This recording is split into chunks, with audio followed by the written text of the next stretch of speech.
రైతులు తమ తమ పొలాల్లోకి రైతు బాటలు వేసి పొలం బాట అనే పేరు పెట్టి రైతులను ఆదుకోవాలా, వ్యవసాయం చేయాలంటే చాలా ఇబ్బందిగా ఉంది.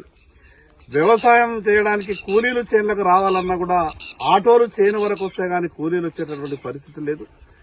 ఈ బాధని ప్రభుత్వం అర్థం చేసుకోవాలని గత శాసనసభలో నేను జరిపినటువంటి చర్చ కారణంగా ఈరోజు రాష్ట్రం మొత్తం మీద కూడా పొలం బాట అనే కార్యక్రమం పేరు మీద రైతులకు చేనులకు పోవడానికి కొన్ని రోడ్లు వేయాలని మొదటి దశలో ప్రభుత్వం నిర్ణయించడం జరిగింది.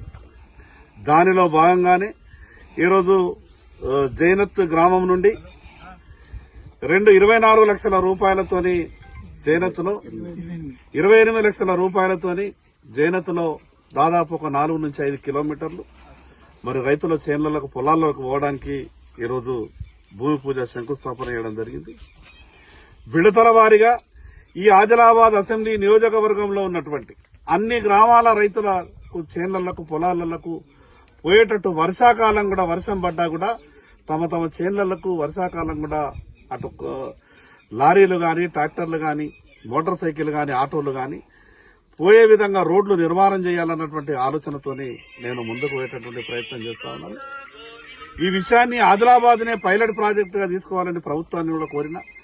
దానిలో కేంద్ర ప్రభుత్వం రాష్ట్ర ప్రభుత్వం 2 ప్రభుత్వాల నిధులతోని దాదాపు 65 కోట్ల రూపాయలతో ఇప్పటికే ఒక ప్రణాళిక సిద్ధం చేసినాం. అది ఇంకా కొంత మంజూరీ దశలో ఉంది. ఆ మంజూరీ అయితే ఆదిలాబాద్ లో ఉన్నటువంటి ఎన్ని పానాదులైతే ఉన్నాయో ఆ పానాదులన్నీ కూడా పూర్తిగా రోడ్లు నిర్మాణం పూర్తయిపోతాయి. రైతులకు ఉన్నటువంటి ఇబ్బందులన్నీ కూడా దూరం అయిపోతాయి.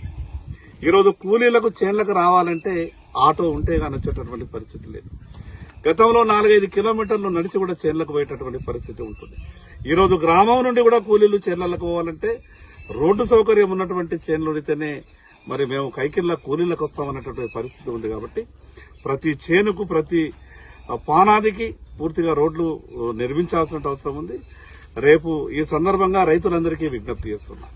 విడతల వారీగా ఇప్పుడు కొన్ని రోడ్లను తీసుకోవడం జరిగింది.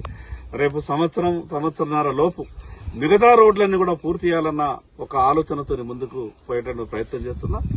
ఈ సందర్భంగా రైతు సోదరులకు విజ్ఞప్తి చేస్తున్నా.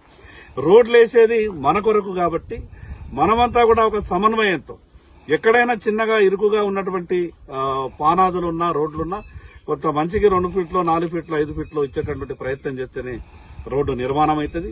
కానీ రోడ్లు మాత్రం కావాలా, మేము భూమి మాత్రం 1 ఇంచు కూడా ఇచ్చేటటువంటి పరిస్థితి లేదంటే రోడ్లు నిర్మాణం కావు. అందుకు మన కొరకు చేస్తున్నటువంటి పనిని అధికారులకు కూడా సహకరించాలా. ఈ సందర్భంగా అధికారులందరికీ విజ్ఞప్తి చేస్తున్నా, మంజూరీ ఇచ్చినటువంటి ఈ రోడ్లన్నీ సాధ్యమైనంత తొందరగా పూర్తి చేసి రైతులకు ఉపయోగపడే విధంగా ఈ యొక్క కార్యక్రమాన్ని క్వాలిటీతో చేయాలని అధికారులందరికీ విజ్ఞప్తి చేస్తాం.